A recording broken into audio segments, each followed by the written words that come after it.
ఇంకా ప్రధానమైన ఉదాహరణ చెప్పాల్సి వస్తే మహానాయకుడిని ఇక్కడ ఉన్నారు.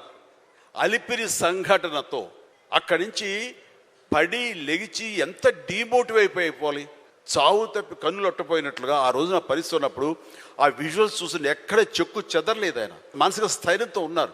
హాస్పిటల్కి వెళ్ళి ట్రీట్మెంట్ తీసుకుని వెంటనే మామూలుగా బయటకు వచ్చారు కానీ ఎక్కడ సరే బెసికారా, కొంచెం వెనక్కి తగ్గారా, ఆలోచన విధానంలో ఏంటిది అన్నారని ఏమీ లేదు. బ్రహ్మాండమైనటువంటి ఒక కన్విక్షన్ తోటి దీన్ని ఆయన ఎదుర్కొని నిలబడేటువంటి హీరోదాత్తత నేను ఆ రోజున చూశాను నాయుడు గారిలో.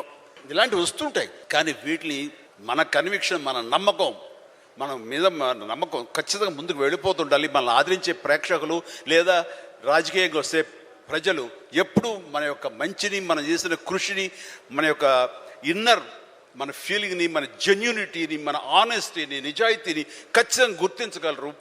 మధ్యలో ఒక్కోసారి ప్రతికూల పరిస్థితులు వస్తాయి, బట్ వాటిని అధిగమించేలాగా వస్తుంది, మనకి రోజులు మంచి రోజులు వస్తాయని కన్విక్షన్ తెలితే కనుక అలాంటి అబ్స్ట్రకల్స్ని ఓవర్కమ్ చేయగలం.